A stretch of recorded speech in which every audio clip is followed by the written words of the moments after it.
Hi there, this is Derek from Pacific Coast Auto in Japan, and today we're taking a look at a Nissan Figaro, which is quite a weird vehicle. This one here is importable to the USA under the 25-year rule. It's a 1992 with 78,000 kilometers, and so it's a kind of a two-seater, turbocharged, 1-liter, open-top convertible. Quite a unique vehicle. It looks very special, very retro-styled, and still kind of modern for being a 25-year-old vehicle, but also kind of classic. As you get the good looks of 1960s cars from Europe, but the reliability of a Japanese car. And it's built off the Nissan March or Nissan Micra platform.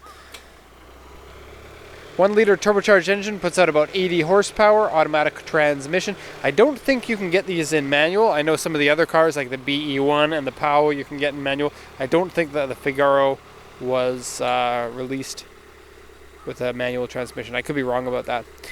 I'm going to take a look at the condition of the car. I'm going to translate this auction sheet for you. Engine-wise, I find these engines to be pretty reliable. I have, had the odd issue with them. They're probably not bulletproof, but in general, pretty good.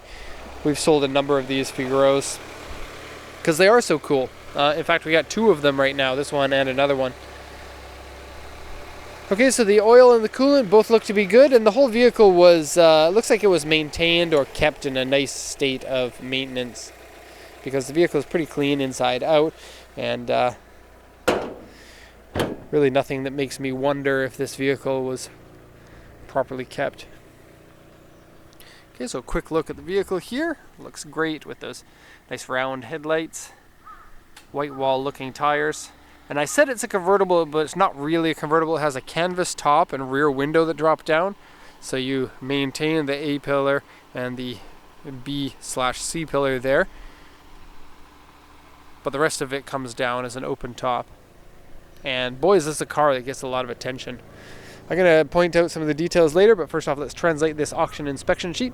It's a 1992 Figaro 1000cc engine, so going to be pretty good on gas. It's probably not that heavy either. I'm guessing around 850, 900 kilograms. Auction grade 4, interior C, has leather seats, power steering, power windows. The hood shakes, and so you can hear that a little bit. And the AC is on, and so it's going to cycle higher RPM and lower RPM naturally. 78,789 kilometers on here. It's a blue two-tone. So two-tone meaning the white and then the blue. Leather seats, purchased from user, still has registration until March of 2020. And then report here, dashboard is cracked. It's right over here, and I'll show you through the windshield here, and then when we get inside, you'll be able to see it as well. I haven't actually seen a dashboard on these crack before, so this is a first for me. It's a thin crack, but it's long. Okay, interior is slightly dirty and various scratches and dents. And then if you look in the body, it says it has a A2 here, which is a medium scratch. We'll have a look down here. So it has a number of chrome bits on it. I see there's a little bit of like an overspray style thing from a repaint. I don't actually see the scratch on here though. So it looks to be pretty good. A lot of times the scratch will be only on the bottom because that's the part that bottoms out when you go up a hill, but I don't know, it looks fine to me. And then the rest of it has repaint mark over here, and then a couple of small scratches and dents, but really nothing that was noticeable. So we'll do the once around. And this vehicle runs a number of bespoke parts, like the door mirrors, headlights, tail lights, and a lot of the pieces in the interior don't share pieces with any other vehicle, which makes this a little bit unique and makes the vehicles feel a lot more special, because when you get these specialty vehicles that have a really cool looking outside, but then you find switch gear from another car inside, I don't know, as a car enthusiast, to me, it kind of drains some of the specialness. But this vehicle has specialness for days, and I think that they're going to continue being a very cool car that people like for quite some time, especially since outside of Japan, or even in Japan, people don't know about these very much. They were probably on the mind of people in Japan in like the early 90s when these came out, but since then you don't see these on the road here in Japan very often, even though they're fairly easy to buy from auction. You do have to worry about corrosion, but not this one. This one seems to be quite good. You do have to worry about canvas top leaking. Now this one doesn't leak. The inside doesn't smell like mold at all, but it does have a tear in the top that should have been mentioned on the auction sheet but wasn't. And so let's have a look at that. This part here has split. And I don't think that that causes any moisture to get inside the vehicle. Same thing on this side here. And then a lot of these have ripped tops, and you do have to worry about the leaking inside. Also have a little bit of discoloration in this section here and along this point here. So take a look, we got chrome piece here and here, all along here. Chrome for the door mirrors and the handles, and a strip along the side there as well. Very cool little marker light there with some chrome. Front bumper, rings around the headlights, and all of these chrome bits are, on a lot of them they do fade, and so you do have to watch out for that. You got a little bit of the fading here. I took a picture of it, but it's a bit hard to really see. Except for in person, it's easier to see. Still, it's pretty mild. It's only a couple of scratches. And so, yes, all of this top and this back window fold down into here. And then when I said earlier that it's a two-seater, it's really a four-seater, but the back seats are too small. I'll show you that when we get in. Just going to show you from the rear here, because it is a very cool looking car. Especially like the tail lights and that piece of chrome that comes down from the side of the car here and down to the bumper.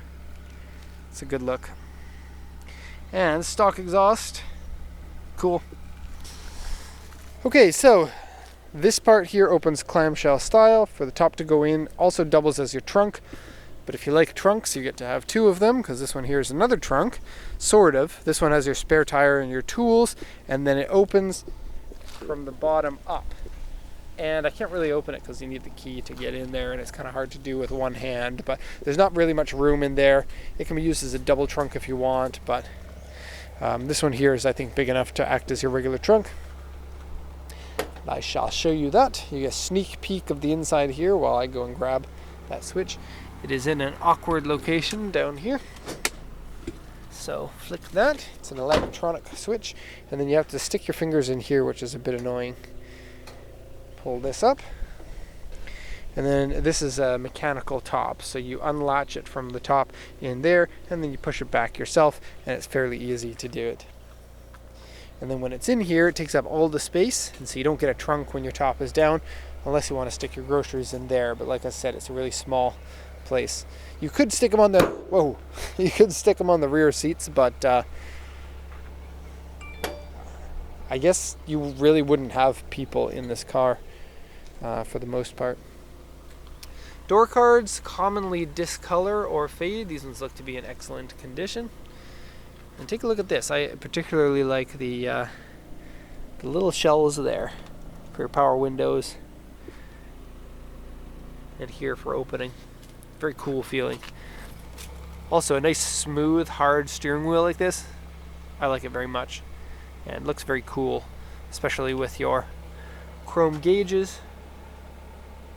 Kind of look like a car by the sea, sun and sand kind of feeling. With clamshells, and these kind of remind me of something that's like, I don't know if it makes sense, but something from a boat.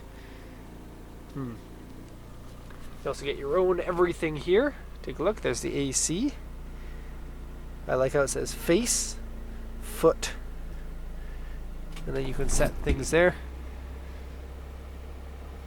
CD player, shifter, and gorgeous seats in this one. These seats are prone to ripping or the leather getting hard and then cracking.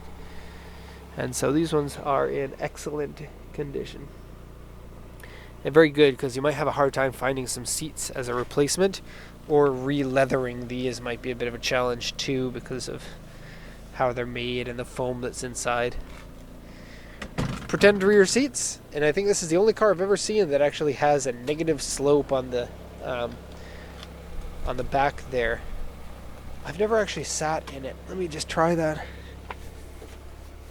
As usual, I got the front seat in the position that I would like it in. Oh my gosh, this is weird. And my head is hitting the top. You can see there, and I'm hunching over. Very odd. Really? This is where your groceries go and basically nothing else. I don't even think that I'd be able to. I can do it this style. I hope I can get out now. Okay, and then look at my feet. They just kind of... Help me! I'm stuck! I just noticed while I'm in here, this is a bit saggy in here and in here. Still, nothing to worry about.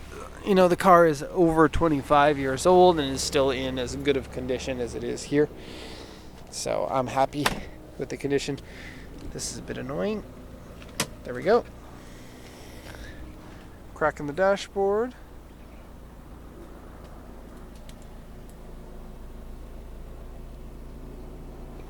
Okay, and the AC works. The car drives nicely. That shutter when it cycles to the AC is a bit annoying, so I'll turn that off. And the engine feels like it should run a little bit hot. You know, carbureted engines, they need to be run pretty regularly and run them hot every once in a while just to give it a nice clean. So, Figaro, one more Figaro up there. And yeah, these should all go to the USA. They're all sweet. And that's probably where all of them are going because people seem to love these over there. Okay, hope you enjoyed the video. If you have any questions, please let me know. Otherwise, thank you so much and have a nice day.